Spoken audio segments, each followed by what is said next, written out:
Hi friends, ഏവർക്കും FabTrendzലേക്ക് സ്വാഗതം. ഞാൻ സൈനു. ഇതെൻ്റെ രണ്ടാമത്തെ വീഡിയോ ആണ്. കഴിഞ്ഞ വീഡിയോ കണ്ട് സപ്പോർട്ട് ചെയ്ത എല്ലാവർക്കും ഞാൻ വളരെയധികം നന്ദി പറയാണ്. തുടർന്നും ഈ സപ്പോർട്ട് ഞാൻ പ്രതീക്ഷിക്കും. ചാനൽ ഇതുവരെ സബ്സ്ക്രൈബ് ചെയ്തില്ല എങ്കിൽ ദയവേത് സബ്സ്ക്രൈബ് ചെയ്യുക. അതുപോലെ വീഡിയോ ഇഷ്ടമാകുകയാണെങ്കിൽ ലൈക്ക് ചെയ്യാൻ മറക്കരുത്. അഭിപ്രായങ്ങൾ കമൻറ്റായി രേഖപ്പെടുത്തുക. ആ ബെൽ ഐക്കണും കൂടി ഒന്ന് ക്ലിക്ക് ചെയ്യുകയാണെങ്കിൽ തുടർന്നുള്ള വീഡിയോ നോട്ടിഫിക്കേഷൻ നിങ്ങൾക്ക് ലഭിക്കുന്നതായിരിക്കും. അപ്പോൾ നമ്മൾ ഇന്ന് പറയാൻ പോകുന്ന വിഷയം എന്ന് പറയുന്നത് മെഷർമെൻറ്റിനെ കുറിച്ചാണ്, അതായത് അളവ്. ഫാബ്രിക്കേഷൻ്റെ ഏറ്റവും പ്രധാന ഘടകം എന്ന് പറയുന്നത് കൃത്യമായ അളവാണ്. അളവിലുള്ള ചെറിയ വ്യത്യാസം നമ്മുടെ വർക്കിനെ വളരെയധികം ബാധിക്കും. അപ്പോൾ പലരും പല രീതിയിലാണ് അളവെടുക്കുന്നത്. മിക്ക ആളുകൾക്കും അളവ് എടുക്കുന്നതിനെക്കുറിച്ച് ധാരണ ഉണ്ടാവും, എന്നാലും അതിനെക്കുറിച്ച് അറിയാത്തവരുണ്ടാവും. അവർക്ക് കൂടി വേണ്ടിയാണ് ഈ വീഡിയോ ഞാൻ തയ്യാറാക്കുന്നത്. ഈ വീഡിയോയിലെ അളവുകളെക്കുറിച്ച് ഡീറ്റെയിൽഡ് ആയിട്ട് പറയുന്നത് കൊണ്ട് കുറച്ച് ലെങ്തി ആവാൻ ചാൻസ് ഉണ്ട്. എന്തായാലും നിങ്ങൾ അവസാനം വരെ കാണണം. അപ്പോൾ നമുക്ക് നോക്കാം എങ്ങനെയാണെന്നുള്ളത്. ആദ്യമായിട്ട് നമുക്ക് അളവെടുക്കുന്ന ടാപ്പിനെ കുറിച്ച് പഠിക്കാം. അപ്പോൾ ഇതാണ് അളവെടുക്കുന്ന മെഷറിംഗ് ടാപ്പ്. ഈ ടാപ്പിനെ നമുക്കൊന്ന് സൂം ചെയ്ത് നോക്കാം.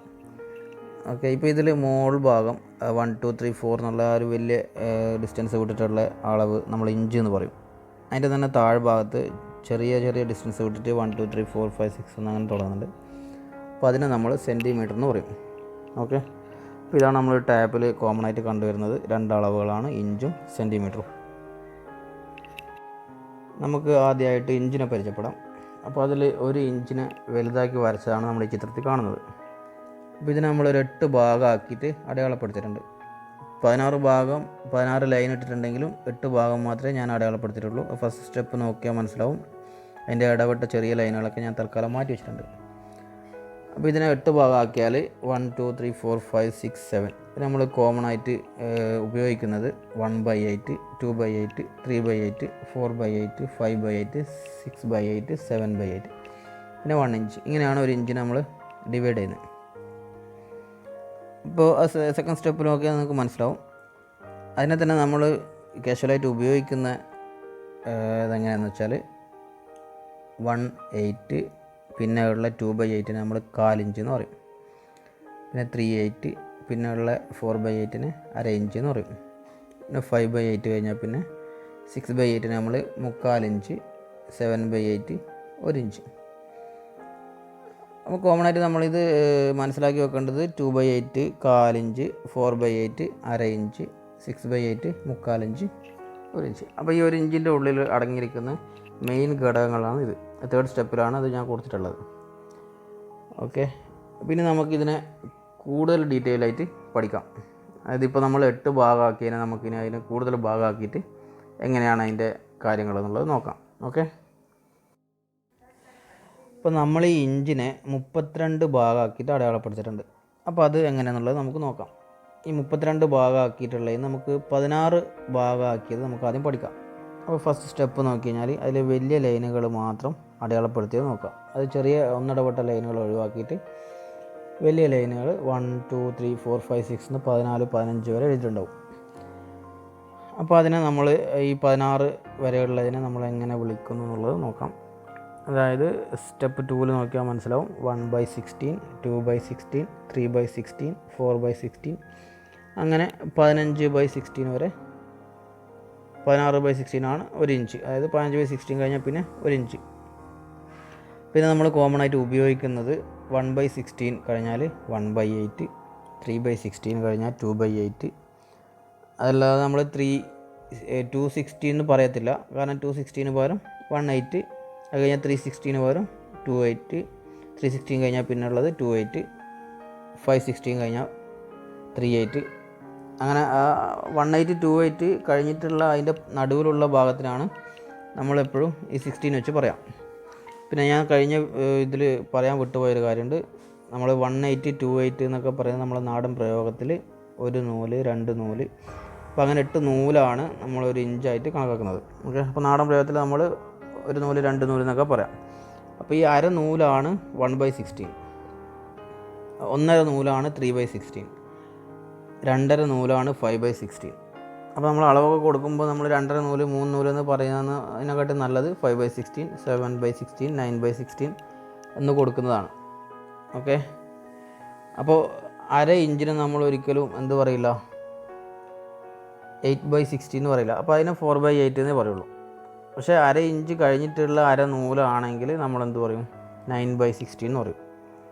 അപ്പോൾ അങ്ങനെ ഒരു ചെറിയ ഡിഫറൻറ്റേ ഉള്ളൂ. അപ്പോൾ ഇതിനെ നമുക്ക് 16 ഭാഗമാക്കിയിട്ടുള്ള ഒരു ഇഞ്ചിനെ നമുക്ക് ഇങ്ങനെയൊക്കെ തരംതിരിക്കാം.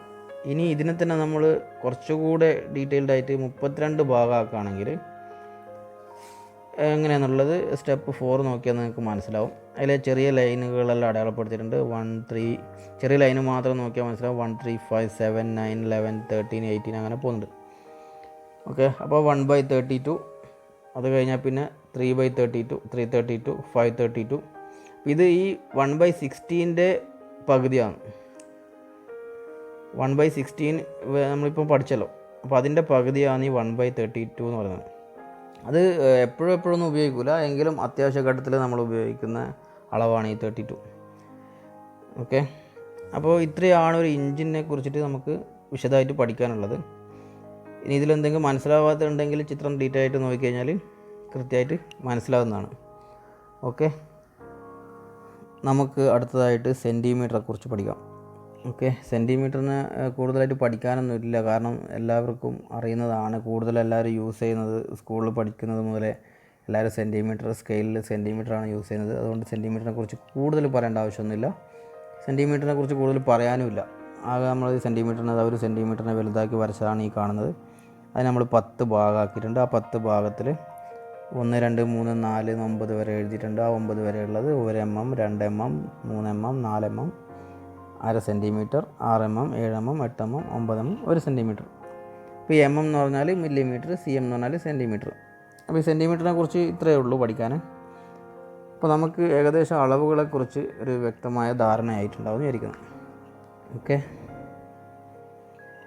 നമ്മളിപ്പോൾ ഇഞ്ചിനെക്കുറിച്ചും സെൻറ്റിമീറ്ററിനെക്കുറിച്ചും പഠിച്ചു കഴിഞ്ഞു. ഈ അളവുകൾ കുറച്ച് കൂടുതലാകുമ്പോൾ ഇതിൻ്റെ പേര് എങ്ങനെ മാറുന്നു എന്നുള്ളത് നമുക്ക് നോക്കാം. ആദ്യമായിട്ട് 10 mm = 1 സെൻറ്റിമീറ്റർ, അതായത് 10 mm മില്ലിമീറ്റർ 10 ആകുമ്പോൾ അതൊരു സെൻറ്റിമീറ്ററിലോട്ട് ചേഞ്ചായി. അതേപോലെ 100 സെൻറ്റിമീറ്റർ, അതിൻ്റെ പേര് പിന്നെ 1 മീറ്റർ ആവുന്നു. 100 സെൻറ്റിമീറ്റർ ആയി കഴിഞ്ഞാൽ 1 മീറ്റർ ആകുന്നു. 1000 മീറ്റർ 1 കിലോമീറ്റർ ആകുന്നു. ഈ 1000 മീറ്ററും 1 കിലോമീറ്ററും നമുക്കിപ്പോൾ ആവശ്യമില്ല. ഓക്കെ, നമ്മുടെ ഈ ഫീൽഡിൽ 1000 മീറ്ററും കിലോമീറ്ററിൻ്റെ ആവശ്യം വരുന്നില്ല. അതുപോലെ 12 ഇഞ്ച്, ഇഞ്ചിനെ കുറിച്ച് പറയുകയാണെങ്കിൽ 12 ഇഞ്ച് 1 ഫീറ്റ്, 1 അടി. ഓക്കെ, ഫീറ്റ് എന്ന് പറഞ്ഞാൽ അടി. 12 ഇഞ്ച് 24 ഇഞ്ച് 2 അടി, 36 ഇഞ്ച് 3 അടി, ഇങ്ങനെ അടി കണക്കിങ്ങനെ പോകും. പിന്നെ നമ്മുടെ ഈ ഫീൽഡിൽ നമ്മുടെ അലൂമിനിയം ഫാബ്രിക്കേഷൻ്റെ ചാനൽസ് കാര്യങ്ങളൊക്കെ ഫുൾ ലെങ്ത്ത് വരുന്നത് ഒരു 90% 12 അടിയാണ് വരുന്നത് ഫുൾ ലെങ്ത്ത്, അതായത് 144 ഇഞ്ച്. അപ്പോൾ ഇത്രയും കൂടിയാണ് നമുക്ക് ഈ അളവുകളെക്കുറിച്ച് പഠിക്കാനുള്ളത്. ഓക്കെ, നമ്മളിനി പരിചയപ്പെടാൻ പോകുന്നത് ഒരു പ്രതലത്തിൻ്റെ സ്ക്വയർ ഫീറ്റ് എങ്ങനെ കാണുമെന്നാണ്. ഒട്ടുമിക്ക ഫാബ്രിക്കേറ്റേഴ്സും സ്ക്വയർ ഫീറ്റ് നോക്കിയാണ് വർക്കിൻ്റെ എമൗണ്ട് കാര്യങ്ങളൊക്കെ പറയുന്നത്. അപ്പോൾ അതുകൊണ്ട് തന്നെ സ്ക്വയർ ഫീറ്റ് എങ്ങനെ കണ്ടുപിടിക്കാമെന്നത് വളരെ ഇമ്പോർട്ടൻ്റ് ആയ കാര്യമാണ്. ആദ്യമായി നമ്മൾ ഇഞ്ചിലാണ് അളവെടുത്തത് എങ്കിൽ സ്ക്വയർ ഫീറ്റ് കാണുന്ന മെത്തേഡ് എങ്ങനെയെന്ന് നോക്കാം. അപ്പോൾ ചിത്രത്തിൽ കാണുന്നത് പോലെ ഒരു റെക്റ്റാങ്കിൾ ഷേപ്പിലുള്ള ഒരു പ്രതലം, അതിൻ്റെ ഹൈറ്റ് വന്നിട്ട് 72 വീതി വന്നിട്ട് 84 ഇഞ്ചുമാണ് ഉള്ളത്. അപ്പോൾ ഇത് മാത്രം മതി നമുക്ക് ആ പ്രതലത്തിൻ്റെ സ്ക്വയർ ഫീറ്റ് കണ്ടുപിടിക്കാൻ. അപ്പോൾ അതിൻ്റെ ഫോർമുലയാണ് താഴെ കൊടുത്തിരിക്കുന്നത്. Height into width divided by 144, അതായത് 72 × 84 ആയിരിക്കണം 144. ഇപ്പോൾ എല്ലാവരുടെയും കയ്യിൽ മൊബൈൽ ഫോൺ ഉള്ളതുകൊണ്ട് പേപ്പറിൽ എഴുതി കൂട്ടണ ആവശ്യമൊന്നുമില്ല. വളരെ പെട്ടെന്ന് തന്നെ കാൽക്കുലേറ്ററിൽ ഇതിന് ഉത്തരം കണ്ടുപിടിക്കാവുന്നതേ ഉള്ളൂ. അപ്പോൾ ഇതിൽ കണക്ക് ചെയ്ത മെത്തേഡ് ഞാൻ കൊടുത്തിട്ടുണ്ട്. അപ്പോൾ നമുക്ക് എത്ര ഉത്തരം കിട്ടിയെന്ന് ഹൈറ്റും വിഡ്ത്തും ഗുണിച്ച് നോക്കാം. അപ്പോൾ ഹൈറ്റും വിഡ്ത്തും ഗുണിച്ചപ്പോൾ കിട്ടിയത് 6048 സ്ക്വയർ ഇഞ്ചാണ്. ഓക്കെ, അപ്പോൾ നമ്മൾ ഹൈറ്റും വിഡ്ത്തും ഗുണിച്ച് കഴിഞ്ഞാൽ കിട്ടുന്നത് സ്ക്വയർ ഇഞ്ചാണ്. അപ്പോൾ ഇഞ്ചിലല്ലേ നമ്മൾ അളവെടുത്തത്. അപ്പോൾ അപ്പോൾ അതിനെ നമ്മൾ സ്ക്വയർ ഫീറ്റിലേക്ക് മാറ്റാൻ 144 കൊണ്ട് ഹരിക്കുന്നു. അപ്പോൾ ഈ 144 കൊണ്ട് ഹരിച്ചപ്പോൾ ഉത്തരം കിട്ടിയത് 42. അപ്പോൾ ഈ 42 എന്ന് പറയുന്നതാണ് ഈ പ്രതലത്തിൻ്റെ സ്ക്വയർ ഫീറ്റ്. അപ്പോൾ നമ്മൾ ഇഞ്ച് യൂസ് ചെയ്ത് അളവെടുത്താൽ സ്ക്വയർ ഫീറ്റ് എങ്ങനെയാണ് കണ്ടുപിടിക്കുക എന്നത് മനസ്സിലായെന്ന് കരുതുന്നു. അടുത്തതായി നമ്മൾ സെൻറ്റിമീറ്ററിൽ അളവെടുക്കുന്നവരാണെങ്കിൽ എങ്ങനെ സ്ക്വയർ ഫീറ്റ് കണ്ടുപിടിക്കാമെന്ന് നോക്കാം. ഇപ്പോൾ സെൻറ്റിമീറ്ററിലും ഇഞ്ചിലും അളവെടുക്കുന്നവരുണ്ടാവും. കൂടുതൽ ഇഞ്ചിൽ അളവെടുക്കുന്നവരാണെങ്കിലും സെൻറ്റിമീറ്ററിൽ അളവെടുക്കുന്നവരുണ്ട്. അപ്പോൾ അങ്ങനെയുള്ളവർക്ക് ഈ ഒരു വീഡിയോ ഉപകാരപ്രദമാവുമെന്ന് വിചാരിക്കുന്നു. അപ്പോൾ ഇതിൽ നമ്മൾ ഒരു റെക്റ്റാങ്കിൾ, ഉദാഹരണത്തിന് ഹൈറ്റ് 350 സെൻറ്റിമീറ്റർ, വിഡ്ത്ത് 528 സെൻറ്റിമീറ്റർ കൊടുത്തിട്ടുണ്ട്. ഇങ്ങനൊരു പ്രതലത്തിൻ്റെ സ്ക്വയർ ഫീറ്റ് നമുക്ക് എങ്ങനെ കാണാൻ നോക്കാം. അപ്പോൾ ഫോർമുല താഴെ എഴുതിയിട്ടുണ്ട്. Height into width divided by 929. Okay, അപ്പോൾ അതിന് നമുക്ക് കണക്കൂട്ടി നോക്കാം.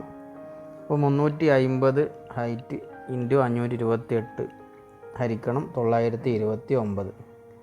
അപ്പോൾ അതിൻ്റെ ആൻസർ കിട്ടുന്നത് 199 സ്ക്വയർ ഫീറ്റാണ്. ഓക്കെ, അപ്പോൾ ഈ പ്രതലത്തിൻ്റെ സ്ക്വയർ ഫീറ്റ് എന്ന് പറയുന്നത് 199. അങ്ങനെ നമ്മൾ സെൻറ്റിമീറ്ററിൽ അളവെടുക്കുകയാണെങ്കിൽ എങ്ങനെ സ്ക്വയർ ഫീറ്റ് കണ്ടുപിടിക്കാം എന്ന് മനസ്സിലാക്കി. അപ്പോൾ എല്ലാവർക്കും മനസ്സിലായി കാണുമെന്ന് വിചാരിക്കുന്നു. ഇനി നമുക്ക് ത്രികോണാകൃതിയിലൊരു പ്രതലം കിട്ടിയാൽ അതിനെ നമുക്ക് എങ്ങനെയാണ് സ്ക്വയർ ഫീറ്റ് കാണുമെന്ന് നോക്കാം. റെക്റ്റാങ്കിളിൽ സ്ക്വയർ ഫീറ്റ് കാണുന്നത് പോലെ തന്നെ ആണ്, സെയിം മെത്തേഡാണ്. ഫോർമുലയിൽ ചെറിയ വ്യത്യാസം വരുത്തിയാൽ മതി. അപ്പോൾ നമുക്കിത് കൂടുതൽ ആവശ്യം വരുന്നത് സ്റ്റെയർ കേസിൻ്റെയൊക്കെ അടിയിൽ അളവെടുക്കുമ്പോഴാണ് സ്ക്വയർ ഫീറ്റ് കാണണമെങ്കിൽ നമുക്ക് ഈ ഒരു മെത്തേഡ് ആവശ്യമാണ്. കാരണം അത് ത്രികോണത്തിൻ്റെ ഏകദേശം ത്രികോണാകൃതിയിലായിരിക്കും ഈ സ്റ്റെയർ കേസിൻ്റെയൊക്കെ അടിഭാഗം ഉണ്ടാവുക. അപ്പോൾ അതുകൊണ്ട് തന്നെ ഈ ഒരു ലെസൺ വളരെ ഇമ്പോർട്ടൻ്റ് ആയിരിക്കും. ചിത്രത്തിൽ കാണുന്നത് പോലെ ട്രയാങ്കിളിൻ്റെ ഹൈറ്റും വിഡ്ത്തും കൊടുത്തിട്ടുണ്ട്. ഹൈറ്റ് വന്നിട്ട് 42, വിഡ്ത്ത് വന്നിട്ട് 36 ഇഞ്ചും. ഓക്കെ, അപ്പോൾ ഇതിനെ നമ്മൾ രണ്ട് രീതിയിൽ നമുക്കിതിനെ ചെയ്യാൻ പറ്റും. രണ്ട് രീതിയും എളുപ്പം തന്നെയാണ്. അപ്പോൾ ഇതിലാദ്യം നമുക്ക് സ്ക്വയർ ഫീറ്റ്, നമ്മൾ റെക്റ്റാങ്കിളിൽ സ്ക്വയർ ഫീറ്റ് കണ്ട രീതിയിൽ നമുക്ക് ചെയ്ത് കഴിഞ്ഞാൽ height into width divided by 144 ചെയ്ത് കഴിഞ്ഞാൽ നമുക്ക് റെക്റ്റാങ്കിളിൻ്റെ ഇത് കിട്ടും. എന്ത്, ഈ ത്രികോണം രണ്ടെണ്ണം വെച്ച് കഴിഞ്ഞാൽ റെക്റ്റാങ്കിളാണല്ലോ. അപ്പോൾ ആ റെക്റ്റാങ്കിളിൻ്റെ സ്ക്വയർ ഫീറ്റ് കിട്ടും. അപ്പോൾ അതിനെ നമ്മൾ 2 കൊണ്ട് ഹരിക്കുകയാണെങ്കിൽ ഈ ത്രികോണത്തിൻ്റെ സ്ക്വയർ ഫീറ്റ് കിട്ടും. അപ്പോൾ 42 ഇൻറ്റു 36 ഹരിക്കണം 144 എന്ന് പറയുമ്പോൾ ഉത്തരം കിട്ടുക 10.5 സ്ക്വയർ ഫീറ്റാണ്. അപ്പോൾ ഇതിനെ നമ്മൾ 2 കൊണ്ട് ഡിവൈഡ് ചെയ്യുമ്പോൾ 5.25 സ്ക്വയർ ഫീറ്റ് അല്ലെങ്കിൽ 5.4 സ്ക്വയർ ഫീറ്റ് നമുക്ക് കിട്ടും. സിമ്പിളാണ്. ഇനി അതേപോലെ തന്നെ രണ്ടാമത്തെ മെത്തേഡ് എന്ന് പറഞ്ഞാൽ ഇതിനെക്കാട്ടി സിമ്പിളാണ്. അതായത് ഹൈറ്റും വിഡ്ത്തും 42, 36 രണ്ടും കൂടി ഗുണിക്കുക. എന്നിട്ട് അതിനെ 288 കൊണ്ട് ഹരിക്കുക. അപ്പോഴും കിട്ടുന്നത് ഈ 5.4 സ്ക്വയർ ഫീറ്റ് ആയിരിക്കും. അപ്പോൾ ഏത് രീതി വേണമെങ്കിലും നിങ്ങൾക്ക് ഉപയോഗിക്കാം. നിങ്ങൾക്ക് ഏതാണ് എളുപ്പം എന്ന് തോന്നുന്നത് അത് നിങ്ങൾക്ക് യൂസ് ചെയ്യാം. ഇപ്പം നമ്മൾ പഠിച്ചത് ഇഞ്ചിൽ ട്രയാങ്കിളിൻ്റെ സ്ക്വയർ ഫീറ്റ് കാണുന്നതാണ്. ഇനി ഇതേപോലെ നമ്മൾ സെൻറ്റിമീറ്ററിലാണ് ട്രയാങ്കിൾ അളന്നതെങ്കിൽ അതിന് നമ്മൾ സ്ക്വയർ ഫീറ്റ് കാണുന്ന മെത്തേഡ് എങ്ങനെയാണെന്ന് ചോദിച്ചാൽ, നമ്മൾ റെക്റ്റാങ്കിൾ സെൻറ്റിമീറ്റർ സ്ക്വയർ ഫീറ്റ് കാണാൻ മുന്നേ പഠിച്ചതാണ്. അതേ മെത്തേഡ് ഉപയോഗിച്ചതിന് ശേഷം കിട്ടുന്ന ഉത്തരത്തിനെ 2 കൊണ്ട് ഹരിച്ചാൽ നമുക്ക് ട്രയാങ്കിളിൻ്റെ സ്ക്വയർ ഫീറ്റ് ലഭിക്കുന്നതാണ്. ഓക്കെ, അപ്പോൾ ഇത്രയാണ് അളവുകളെക്കുറിച്ച് പറയാനുള്ളത്. അപ്പോൾ ഈ അളവുകൾ ഏകദേശം നിങ്ങൾക്ക് മനസ്സിലായി കാണുമെന്ന് ഞാൻ വിചാരിക്കുന്നു. പിന്നെ ഇതിലെ ചിത്രങ്ങളൊക്കെ എൻ്റെ സുഹൃത്ത് മഹേഷും റിസ്വിയൊക്കെ വരച്ചു തന്നതാണ്. അതുപോലെ ഈ വീഡിയോയുടെ ഇൻട്രോ സെറ്റ് ചെയ്യുന്നത് ഷമീർക്കാണ്. ഇവർക്ക് ഞാൻ ഈ അവസരത്തിൽ നന്ദി പറയാണ്. അപ്പോൾ എല്ലാവർക്കും ഈ വീഡിയോ ഇഷ്ടമായെന്ന് കരുതുന്നു. അപ്പോൾ നമുക്ക് അടുത്ത എപ്പിസോഡിലൂടെ അടുത്ത വീഡിയോയുമായി കാണാം. അതുവരെ ടേക്ക് കെയർ.